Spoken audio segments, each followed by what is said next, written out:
Glória a Deus, bom dia na paz do Senhor, amados irmãos. Último domingo no mês de novembro, 26 de novembro, pela graça do Senhor, estamos aqui nesse domingo, um dia muito simbólico na fé cristã, porque todo primeiro dia da semana nos remete, nos faz memória à ressurreição do Senhor. Jesus ressuscitou no primeiro dia da semana. Por isso que as comunidades cristãs têm por hábito e por costume se reunir no primeiro dia da semana, porque simboliza para nós o dia do triunfo da vida sobre a morte, da luz sobre as trevas. Glória a Deus. Nesse dia 26, nós vamos então estudar um tema muito relevante, que é o sustento da obra missionária, já que a temática de todo esse trimestre aborda o assunto missões.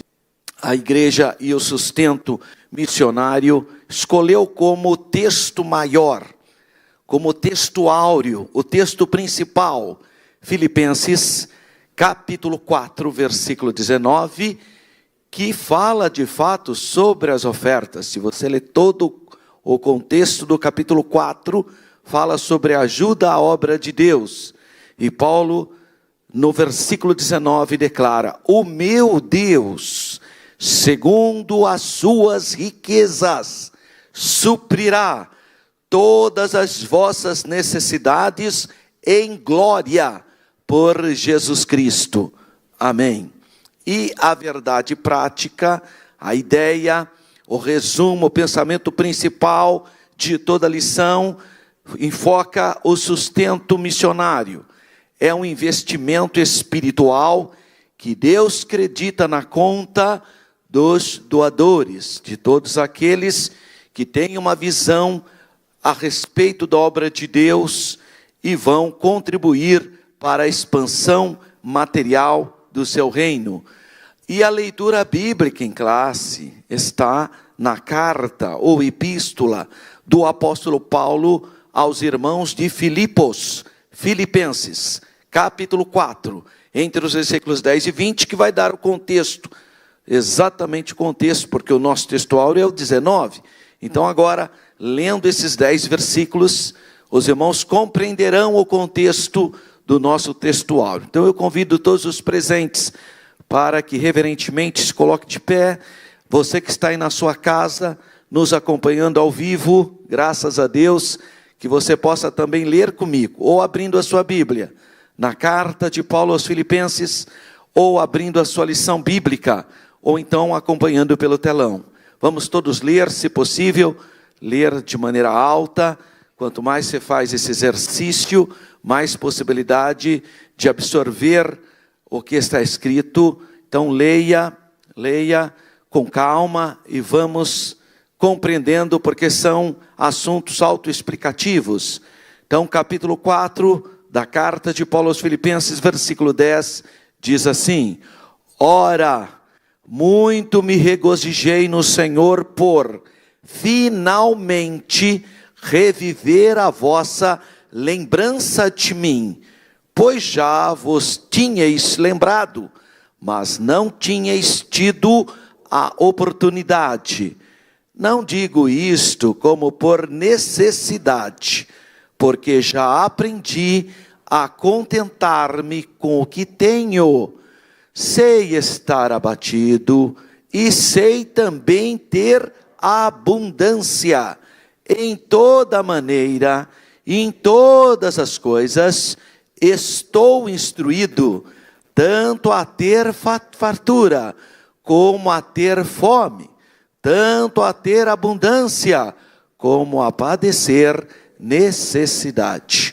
Posso todas as coisas naquele que me fortalece. Todavia, fizestes bem em tomar parte na minha aflição.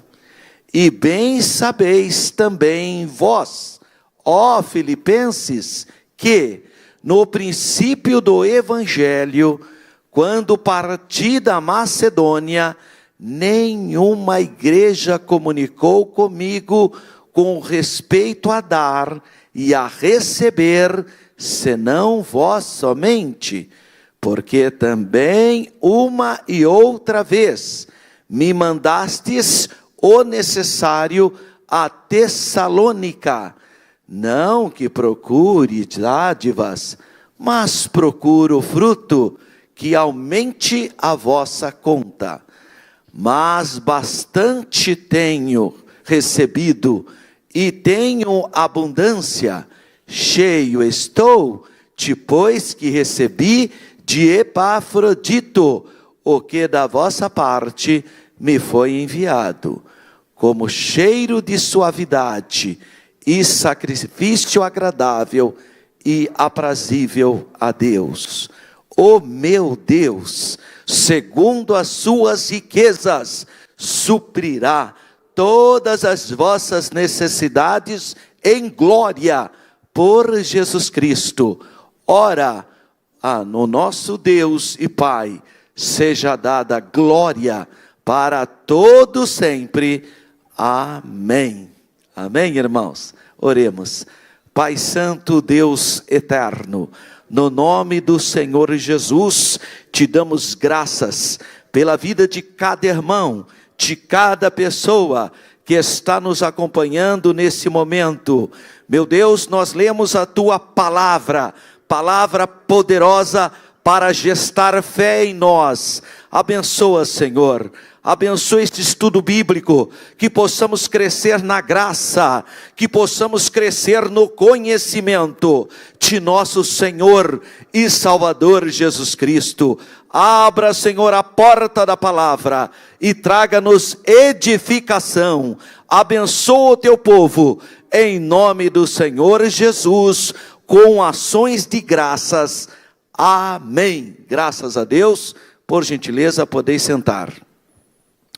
Bom, como eu disse, o texto é autoexplicativo. Comunicar aqui é a ajuda financeira.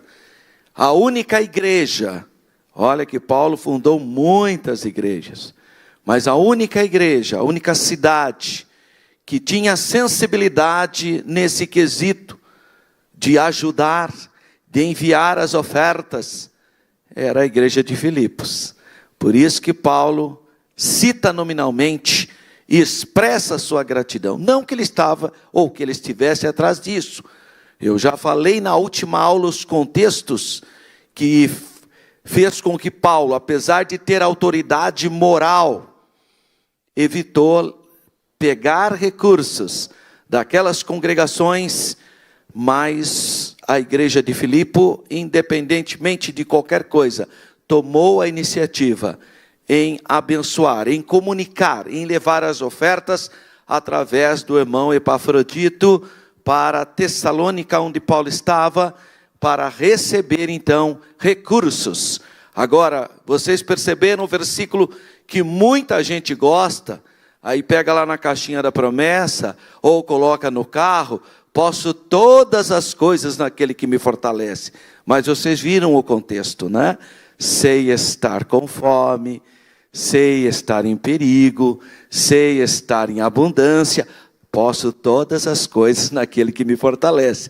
Então não pode pensar o versículo e usar como um tom triunfalista, como algumas pessoas fazem, desprezando o contexto e trabalhando apenas em uma perspectiva. Posso todas as coisas. Sim, você pode continuar sendo crente na hora do desemprego.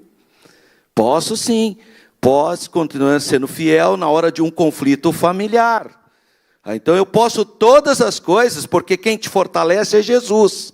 Quem te fortalece é o Espírito Santo, mesmo em momentos de conflitos. Porque a nossa vida é uma vida de conflito, porque nós somos seres humanos. Então sempre haverá conflito, seja lá no seu trabalho, seja lá na sua casa, no relacionamento, ou até mesmo às vezes dentro da igreja, também tem conflitos. Mas graças a Deus que nós temos essa segurança, que o Senhor nos fortalece a lidarmos com as situações conflituosas. E o conflito não é o problema. O problema é como você lida com ele. Como que você responde às provocações, ou as situações atípicas do nosso cotidiano, da nossa vida. Vamos pensar um pouquinho então sobre o texto áureo, o texto mais importante dessa lição, que é Filipenses 4,19. Que já basicamente ele está encerrando, as considerações. Então ele fala: o meu Deus, segundo as suas riquezas, suprirá todas as vossas necessidades em glória por Cristo Jesus. O capítulo 4, então, está inserido dentro do seguinte contexto: carta aos Filipenses. E o nosso textuário especificamente entre os versículos 10 até o 21, quando Paulo vai expressar a sua gratidão. Gratidão, irmão, é algo que Deus gesta em nós. Tem gente, irmão, que não tem sentimento de gratidão. Tudo que você faz, a pessoa pensa que você não fez mais do que a obrigação dela. Ele não consegue entender, não ter o mínimo. Normalmente, quem não tem um sentimento de gratidão tende a atacar os outros. Normalmente, a pessoa que não tem esse fruto no coração de ser agradecido é alguém que está azedinho ou azedinha. Está com problemas pessoais, doenças na alma. Aí não consegue agradecer nada, porque tudo é feio, tudo é nebuloso, tudo é triste. Então a pessoa precisa ser liberta dessa condição psíquica e passar então a ter uma visão da glória de Deus, porque quem nos fortalece é Deus, irmão. Quem nos dá alegria, quem nos dá um coração generoso e um coração agradecido é o Senhor, graças a Deus. O problema da ingratidão está associado a essas doenças psicossomáticas, ao ponto de às vezes a pessoa tem um bom emprego, às vezes a pessoa tem uma família bonita, às vezes tem tudo e continua azeda a mesma coisa. Quer dizer, precisa ser liberta, precisa ser impactada pelo poder do Espírito Santo, porque dá mais ênfase a coisas pequenas, miúdas, coisas que acessórios do que a principal. Então nós temos que recuperar a linguagem profética do salmista, quando ele diz no Salmo 103, bendize, ó minha alma, ao Senhor, e tudo que há em mim, bendize o seu santo nome. Glória a Deus. É ter um sentimento de gratidão, de ser agradecido. E Paulo agradece aos Filipenses. Paulo reconhece a importância aquele ato de comunicar, de cooperar, de ajudar. Porque ele recebeu então a ajuda. A ajuda foi material. Bom, vamos ser mais claro. É dinheiro. Foi dinheiro, irmão. Só que na perspectiva do reino de Deus, dinheiro não é dinheiro. Mas como assim, irmão? Paulo já fala em 2 Coríntios, capítulo 9. Dinheiro, no sistema capitalista, dinheiro. No reino de Deus, ele é transformado em sementes, que pode gestar prosperidade material, mas normalmente a prosperidade da Bíblia não está apenas associado à transformação material. Ela tem a ver com qualidade de vida, tem a ver com espiritualidade também, e também questões materiais. Então a prosperidade da Bíblia ela é maior do que se percebe na teoria da prosperidade. Porque a teoria da prosperidade, ou teologia da prosperidade, trabalha muito apenas estimular a fé para a pessoa contribuir, para ela ter mais conquistas materiais. Mas a prosperidade da Bíblia não se resume apenas a conquistas materiais. Esse é apenas um aspecto.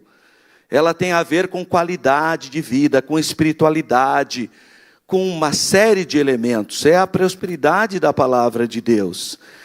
Então, o dinheiro do sistema monetário que nós vivemos, na perspectiva do reino de Deus, é associado a dons, a sementes.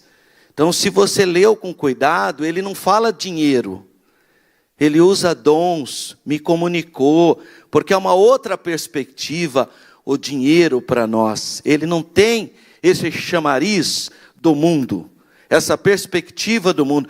Pelo contrário, o apóstolo Paulo, escrevendo a Timóteo, ele exorta duramente as pessoas que põem o coração no dinheiro. Ele fala de maneira dura, severa, das pessoas que acreditam no que têm e não no que elas são. Então Paulo faz essa exortação na sua epístola ao jovem obreiro Timóteo. Então a perspectiva espiritual dos recursos na obra de Deus é diferente o que rege o sistema monetário internacional, ou mesmo no qual o nosso país, o nosso sistema faz parte. Mas Paulo tem um coração de gratidão aos filipenses pelos dons recebidos, e aí ele apresenta as saudações finais.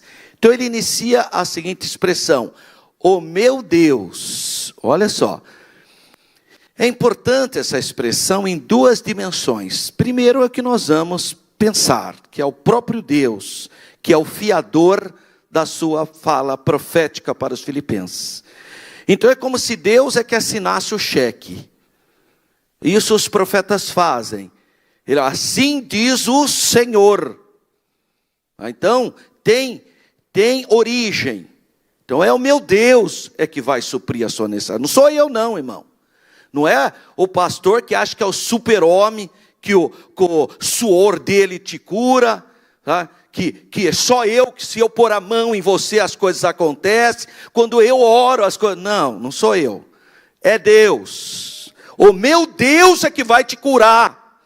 O meu Deus é que vai te dar prosperidade.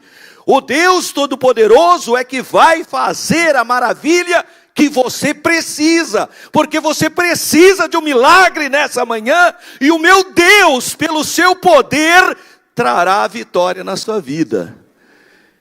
A segunda perspectiva é que é o mundo pagão. Todo mundo tinha a sua divindade, mas não é a sua divindade. Não é essa referência espiritual que você tem que vai resolver o seu problema.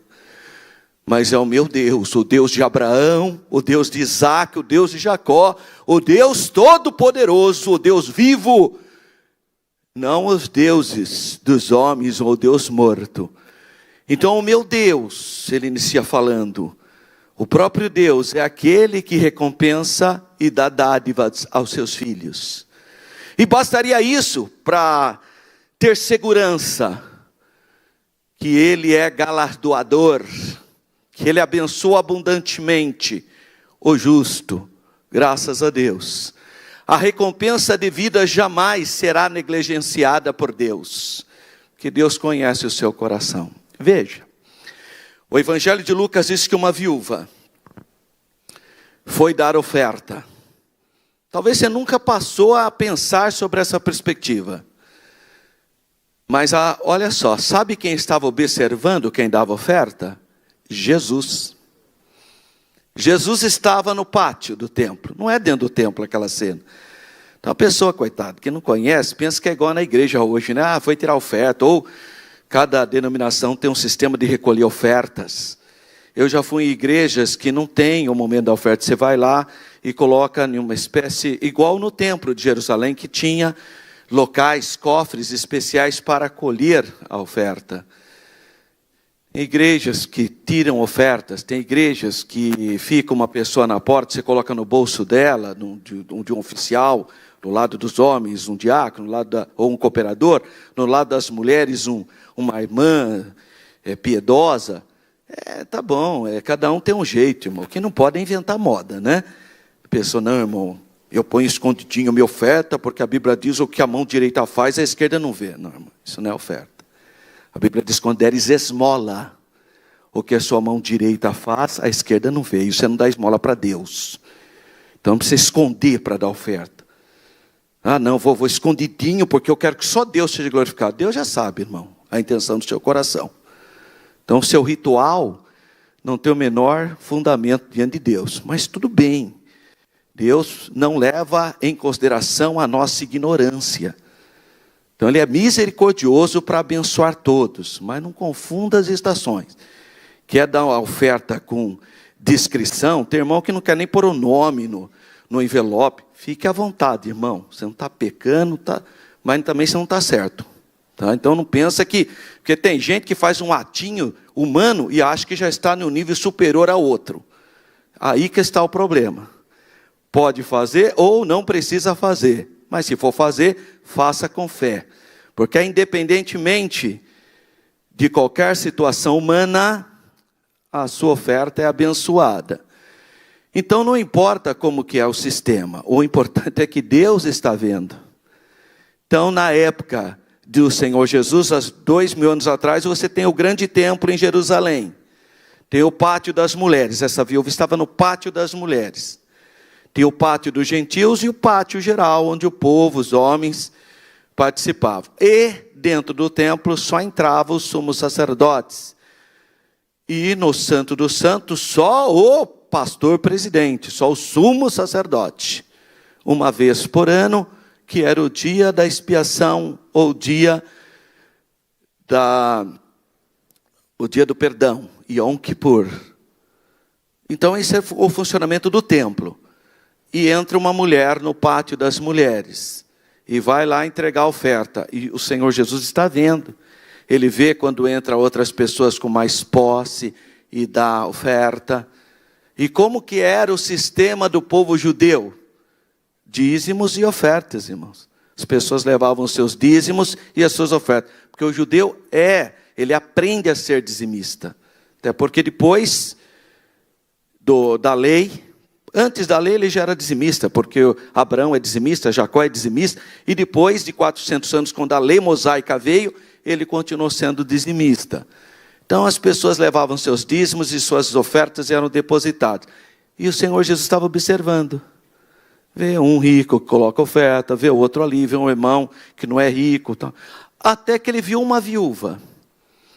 Viuvez, há 2000 anos atrás, significa exclusão social. Porque ser viúva não tem quem cuide dessa pessoa. Não tem o Estado que cuida dos vulneráveis, como é o Estado moderno de direitos. Que teoricamente vai socorrer as pessoas vulneráveis. Não tinha nada disso. E o Senhor Jesus, observando, entrou uma viúva e ofertou apenas 2 pequenas moedas. Mas era muito para ela. E ela vai e entrega para Deus, sacrifica, porque ela pensou na obra de Deus. O Senhor Jesus louvou aquela atitude e está registrado no Evangelho. Se fosse hoje, o que os críticos diriam?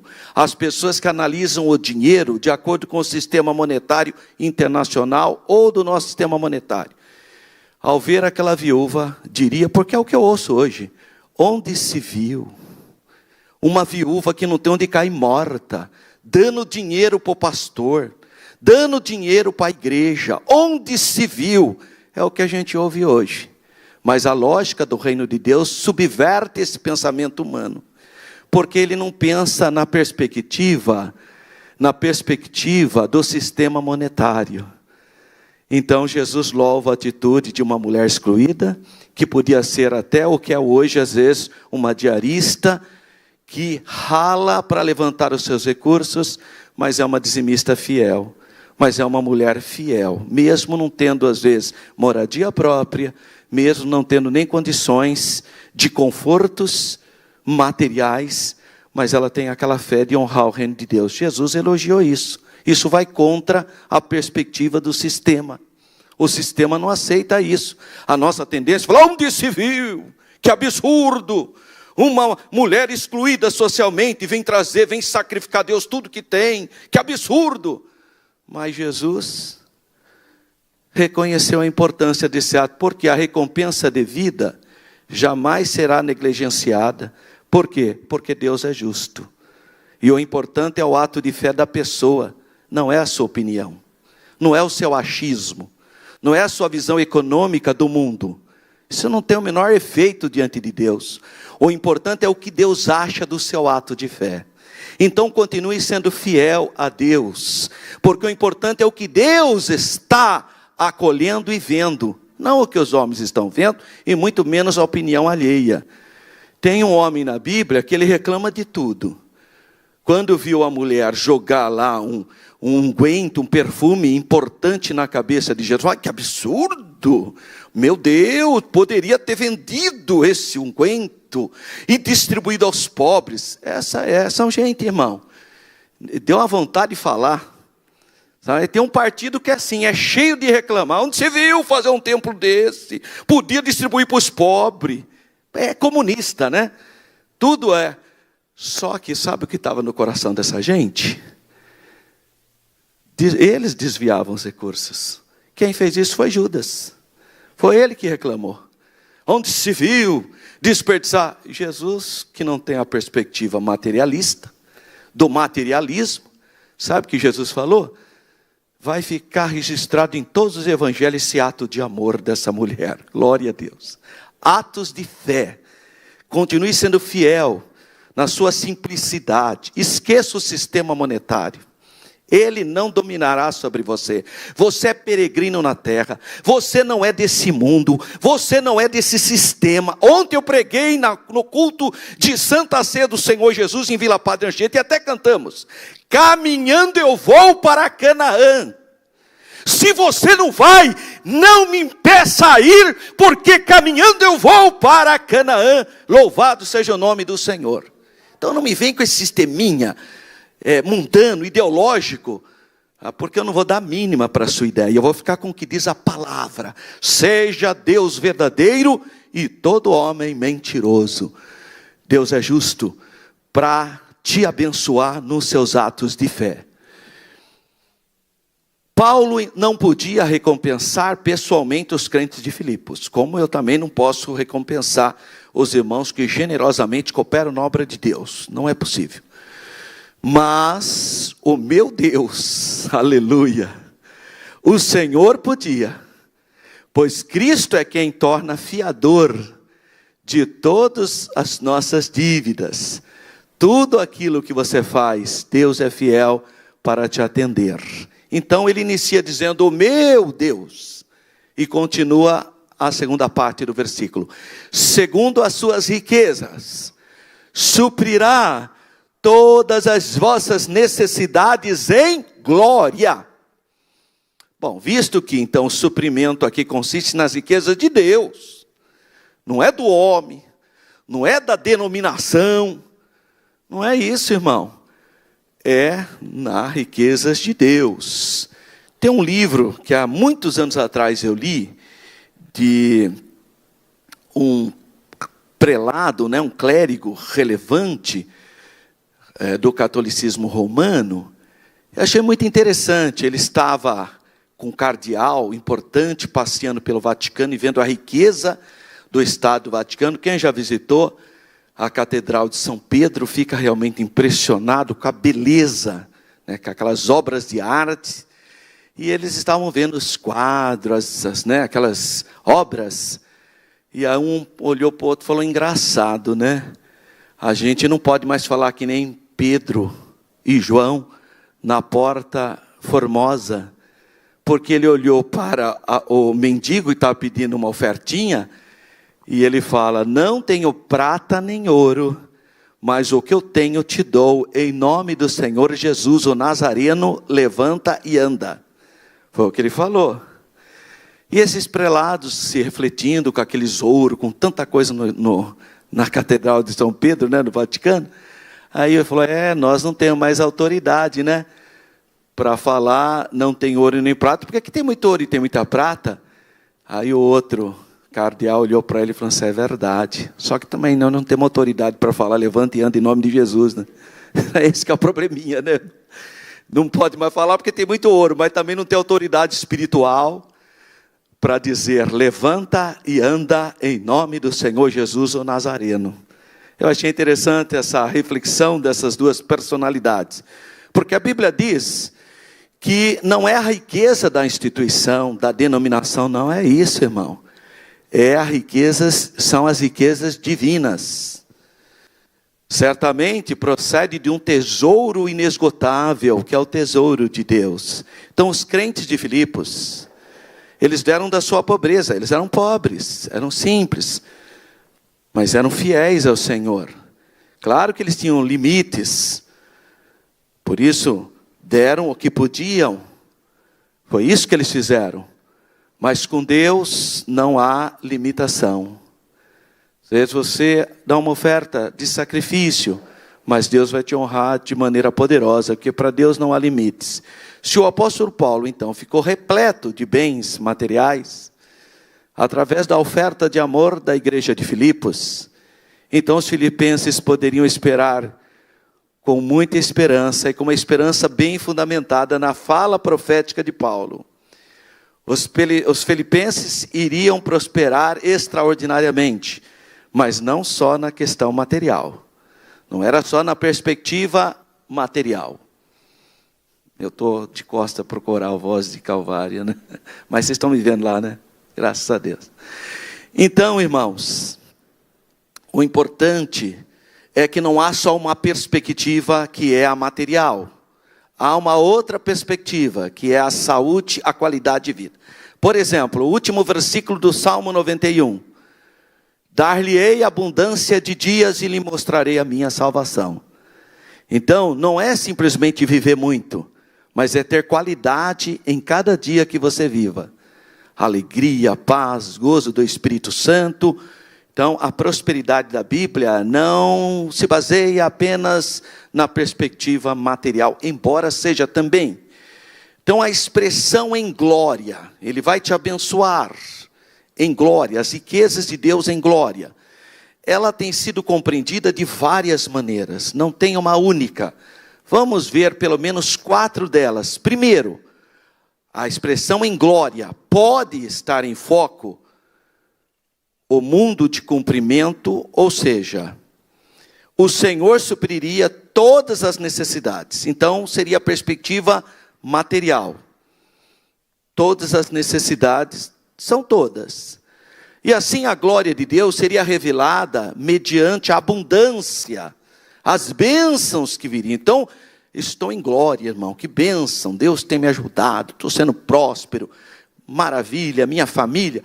Então, aqui seria então vinculado ao suprimento.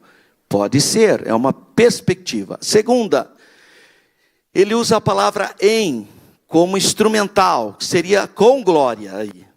Em, com. A frase poderia ser com glória. Em outras palavras, Deus daria glória aos crentes filipenses. Eles receberiam então essa experiência. E alguns intérpretes compreendem então que se fala com glória, ele está se pensando ou se remetendo ao que a palavrinha grega parousia. Parousia significa segunda volta de Cristo.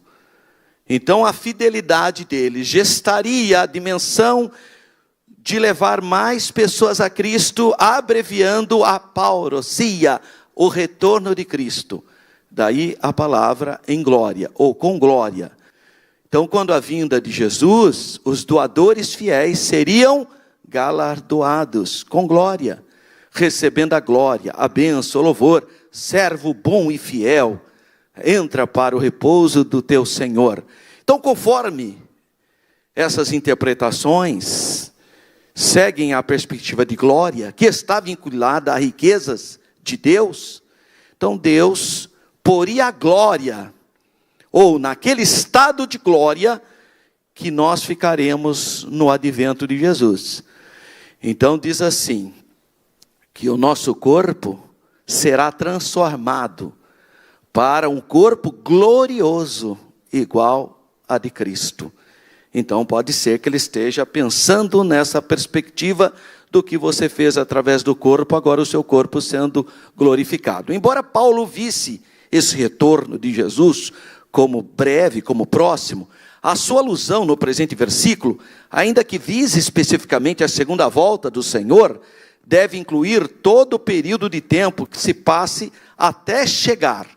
Então, até chegar o momento, nós podemos viver essa experiência. Assim, até mesmo agora, os doadores fiéis têm necessidades supridas, todas as necessidades, e o principal, no advento de Cristo, ele receberia então o galardão.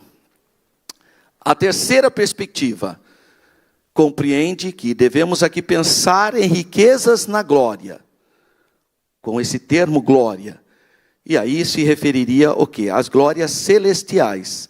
Ou seja, aí você está ajudando aqui material na nossa habitação terrena, mas isso vai redundar em uma habitação celestial. Ou seja, a habitação de Deus, a habitação de riquezas de glória.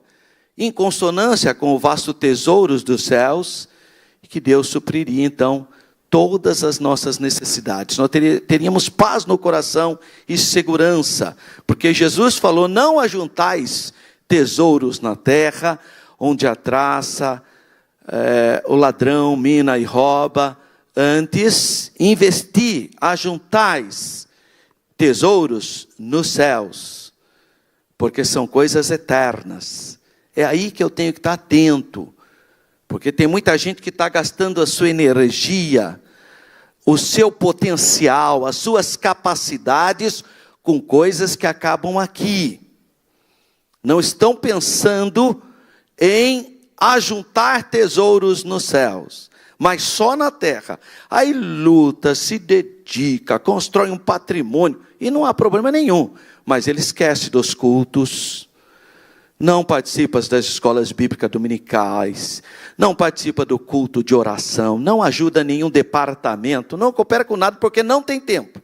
O tempo é produzir recursos materiais, mas vai acabar. Daqui a pouco infelizmente, chega o momento do Thanatos, da morte, da separação do material do imaterial.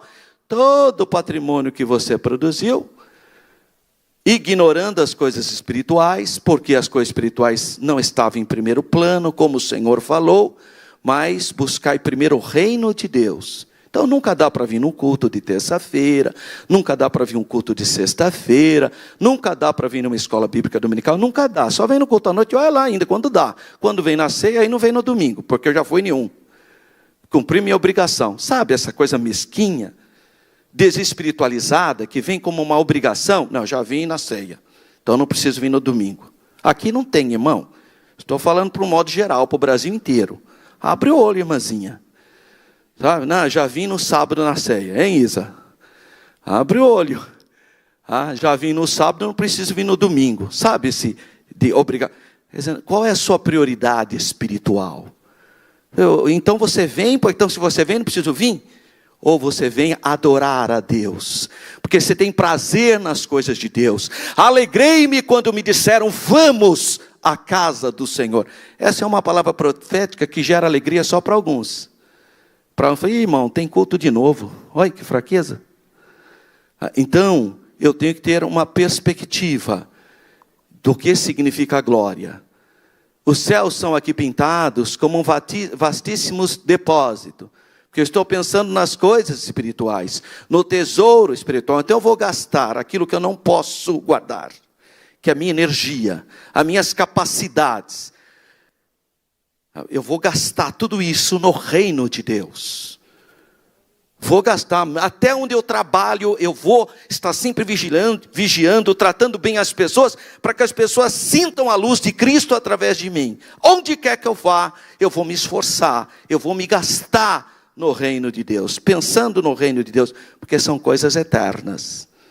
As coisas aqui são efêmeras, passageiras, vapor, fumaça. E para encerrar a perspectiva em glória, há intérpretes que pensam estar aqui em pauta a própria natureza gloriosa de Deus.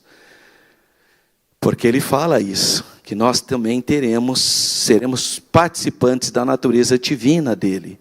Nesse caso, o suprimento não seria apenas financeiro, mas até mesmo na participação da natureza divina, como Pedro fala. Seremos participantes da sua natureza divina, segundo Pedro, segunda carta do apóstolo Pedro, capítulo 1, versículo 4, o que serve de riquíssimo suprimento para a nossa alma. Em outras palavras, o galardão divino estaria ligado à própria natureza gloriosa de Deus, e a participação e manifestação dessa natureza em nós, ficando assim suprida todas as nossas necessidades, em todos os aspectos. Então existem essas 4 possibilidades, mas é difícil sabermos qual das 4 seria a mais próxima da ideia. Eu praticamente tenho a impressão que elas se interrelacionam, todas elas. De um modo geral, então, nós podemos fazer a combinação das 4 possibilidades, graças a Deus. O que não pode é achar que é só coisas materiais, porque o suprimento de Deus é abundantemente glorioso. Em todos os aspectos, seus tesouros celestes são abundantes. Seja como for, essa é a verdade da questão, sem importar, sem especificar, sem apontar aquele assunto específico, mas ela é bem abrangente. O que podemos observar é que essa expressão, riquezas da glória de Deus, está presente também em Romanos 8, 21, em Efésios 1, 18. E aqui está no genitivo, não no dativo, né? As riquezas em glória. Mas aí então tem a ver com a parousia, o retorno de Cristo. A expressão riquezas de sua graça, riquezas da sua glória, seu divino poder, está mais próximo da ideia do advento do Senhor Jesus. E ele encerra então o nosso textuário dizendo, em Cristo Jesus, ou por Cristo Jesus. Se no original grego tivermos o locativo, então Cristo é a esfera da comunhão que ele está se referindo. É Cristo. Mas se tivermos ali uma ideia instrumental, aí a tradução mais adequada seria por Cristo. Então eu teria que pensar que essas bênçãos são dadas por intermédio de Cristo. Alguns estudiosos, então, veem nisso o fortalecimento do sentido escatológico, né? Da ideia da volta de Cristo. Cristo é aqui assinalado, então, como a origem, o alicerce, a pedra principal, a base, a origem das bênçãos celestiais. Porque isso você vê também no início da carta aos Efésios. Então, por estarem em Cristo, isso tem a ver com comunhão. Nós estamos em Cristo. Quem é a cabeça da igreja? Cristo. Você tem que estar, você tem que fazer parte desse corpo glorioso. Não simplesmente de uma denominação. Porque tem gente que faz parte de uma denominação e não está em Cristo. Você sabe disso. Tem gente, irmão, que é fiel à construção religiosa. Cumpre tudo o que a religião sinaliza. E não está em Cristo. Olha que triste. Porque não tem comunhão com o Senhor Jesus. Então nós temos que estar atentos para isso. Naturalmente o presente versículo nos traz conforto, nos traz consolo. Olha só, ele está dizendo que as nossas necessidades serão supridas, seja na perspectiva escatológica ou na perspectiva do presente século. Mas olha o que Davi diz. Salmo 37, 25. Fui moço, e agora sou velho. Porém, jamais vi o justo desamparado, nem a sua descendência mendigar o pão. Olha que coisa. Então, se você tem atos de fé em Cristo, há uma bênção para a sua vida, para a sua família.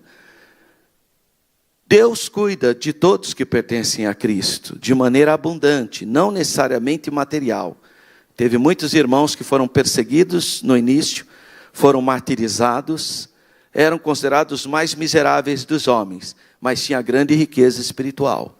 Por isso que você não pode reduzir a ideia de prosperidade apenas na questão material, porque aqueles irmãos foram martirizados, foi retirado deles as suas propriedades, as suas roupas, os seus bens, os seus direitos no seu próprio corpo, escravizados e queimados lá no Coliseu em Roma.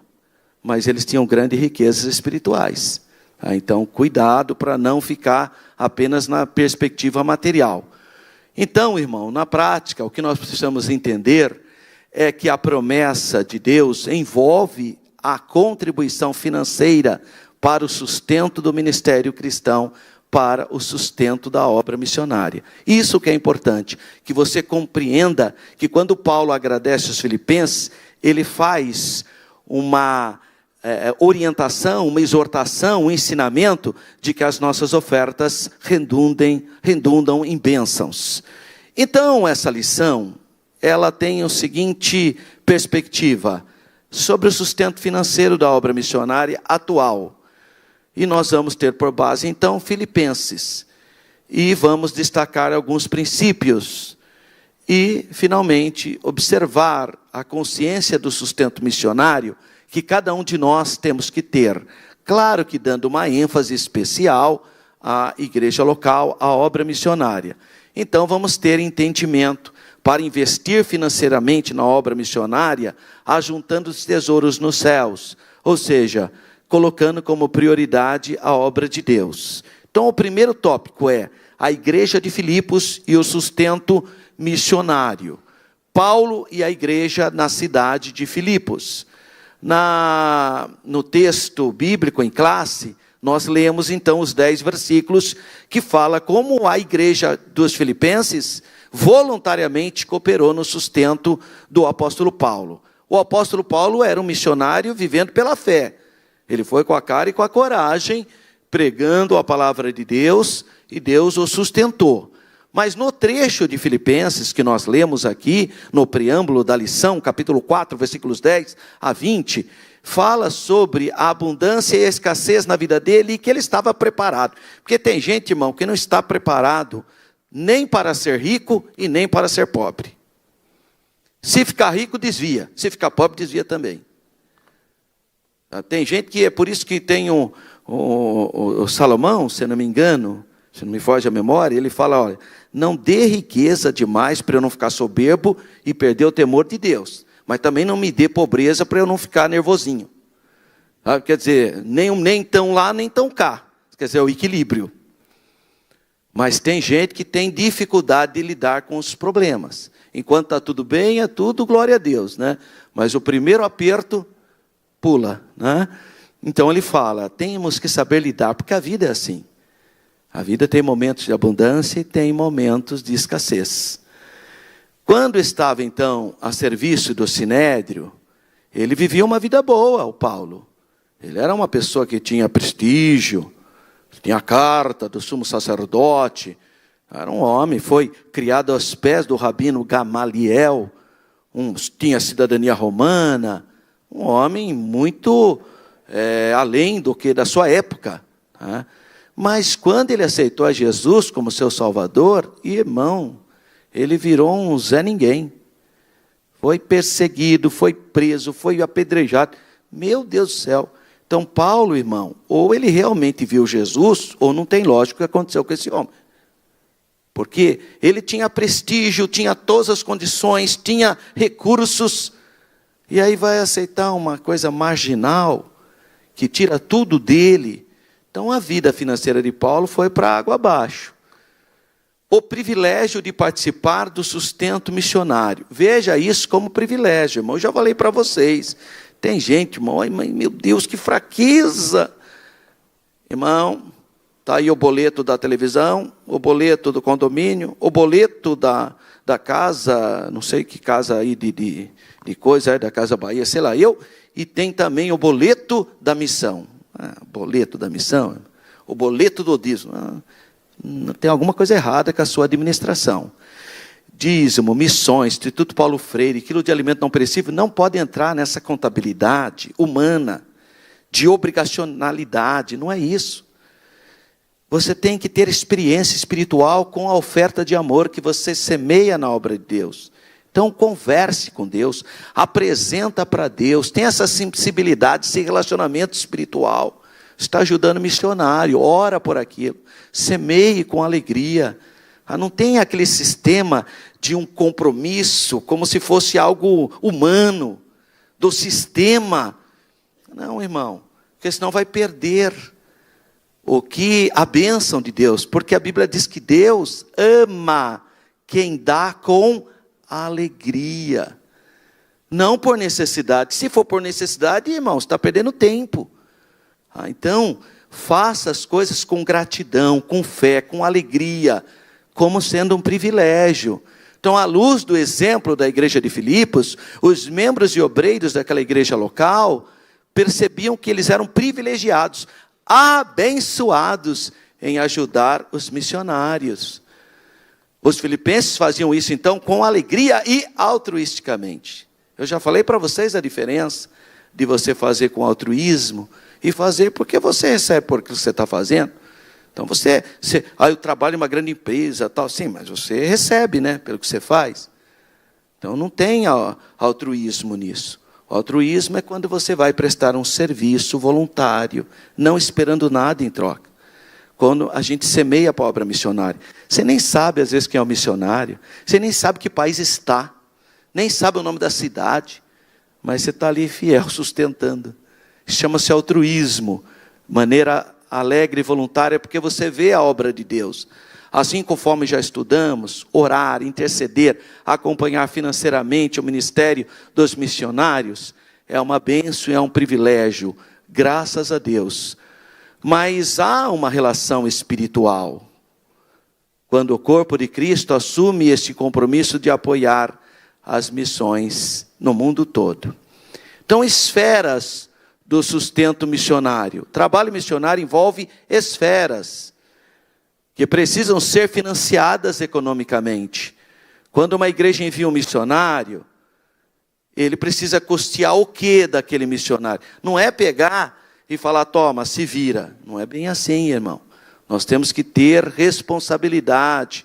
Tem que pensar na alimentação do missionário, na moradia do missionário, no transporte, nas demais necessidades, no contexto cultural, como muda muito, não só dele, como da sua família. Então é uma tarefa de muita responsabilidade. Então, não é só o cumprimento econômico, mas vai além disso. Por isso, nós devemos relembrar que Deus recebe a oferta que oferecemos aos missionários e se compromete a abençoar-nos e suprir todas as nossas necessidades, porque esse ato de fé está possibilitando e dando condições dos instrumentos de Deus levar a sua palavra. 2 princípios básicos acerca do sustento dos missionários pela igreja. Bom, o custo do sustento financeiro. Tem que usar a calculadora. Antes de lançar um projeto missionário, a igreja tem que fazer os cálculos. Qual é o dinheiro daquele país? Qual é a língua daquele país? Como que funciona as liberdades de expressões religiosas naquele país? Então, nós temos que ter esse pensamento. Qual é o padrão de vida daquele missionário, naquele país que ele será enviado? Então, é prudente que a gente tenha essa capacidade de dialogar com o missionário e com o local para onde ele vai. Tudo deve ser feito com clareza, com correção. A igreja está assumindo essa responsabilidade, até para dar também uma certa tranquilidade para o missionário. Esse compromisso deve ser ajustado periodicamente, porque as situações econômicas mudam demais. Então nós temos que ter isso. Nós temos que levar em conta, então, o transporte do missionário até o local onde está a obra de Deus. Às vezes mora numa cidade, mas a obra está em outra. Então todo o relacionamento, como essa família vai, a escola para essas crianças, etc. Então nós temos que dar o respaldo, e isso tem a ver com recursos. Princípios básicos do sustento missionário. Com base aqui em Filipenses capítulo 4, nós encontramos princípios básicos. Por exemplo, o suporte financeiro deve ser feito de modo organizado. É de qualquer jeito, irmão, se vira aí, vou te dar tanto e... Não é assim, irmão. Você tem missionário que se você enviar $1.000, vai ser uma bênção para ele. Mas tem missionário que se você enviar $1.000, ele não vai passar necessidade. Está vendo como cada caso é um caso? Então tem que ter organização. Graças a Deus que a Assembleia de Deus no Brasil tem a Sename, né? A Secretaria Nacional de Missões. A Assembleia de Deus de Campinas tem a Missão Ceifa. Essas pessoas trabalham, elas pensam. Então, sustento deve ser coletado. Tem que ter campanhas, tem que mostrar os filmes dos missionários, tem que fazer um carnezinho, ou então um envelope, motivar as pessoas. Porque tem gente, irmão, que esquece. Se você não pôr o envelope do Natal na mão dele, ele não vai lembrar não, irmão. Ele nem lembra de tanta coisa. Então, nós temos que também ter um sistema eficiente de recolher esses recursos. O sustento de missões é uma resposta voluntária. Tem que ser esse negócio de falar, aí, ó, levanta a mão aí, você aí, você vai dar tanto. Para, né, irmão? Não funciona, não é assim. Isso tem que brotar no coração das pessoas para elas serem abençoadas. A ideia é elas serem abençoadas. Então você levanta o projeto e deixa as pessoas lançarem as sementes. O sustento deve ser mais do que básico. O sustento que a gente envia para o missionário, porque ele tem que trabalhar com liberalidade, com paz, com segurança. E o sustento de missões deve ser feito de um modo constante e permanente, sempre observando a realidade do campo missionário. Então o apoio tem que ser permanente. Não pode enviar o missionário e falar, agora se vira lá. Não, nós temos que estar orando por ele, dando apoio, enviando as doações, cuidando, a igreja acompanhando, enviando uma mensagem para ele. E para fechar, nós temos que aprender a investir na obra missionária. A igreja de Filipos é completamente diferente da igreja de Corinto. A igreja de Filipos é o modelo. A igreja de Filipos é aquela que investe. Ela toma atitude altruísta. A de Corinto tem dificuldade. Então Paulo tem que escrever para Corinto. E olha que Corinto era a capital da Acaia. A cidade de Corinto tinha muito mais poder econômico do que a igreja de Filipos. Então, são dois modelos de comunidade, um diferente do outro. Parece que em Corinto há insensibilidade, enquanto que em Filipos há sensibilidade. Infelizmente, por não ser uma igreja generosa, Paulo precisa intervir e exortar aquela igreja a cooperar. Por isso que a gente vai ler aqui a oferta, você vai ler em 2 Coríntios, capítulo 9, porque Paulo precisa ensinar aqueles irmãos. Eles não tomavam uma atitude livre, tendo consciência do nosso dever. Isso que é importante, irmão, que cada um de nós tenhamos a consciência da importância de investir no reino de Deus. E hoje não é diferente.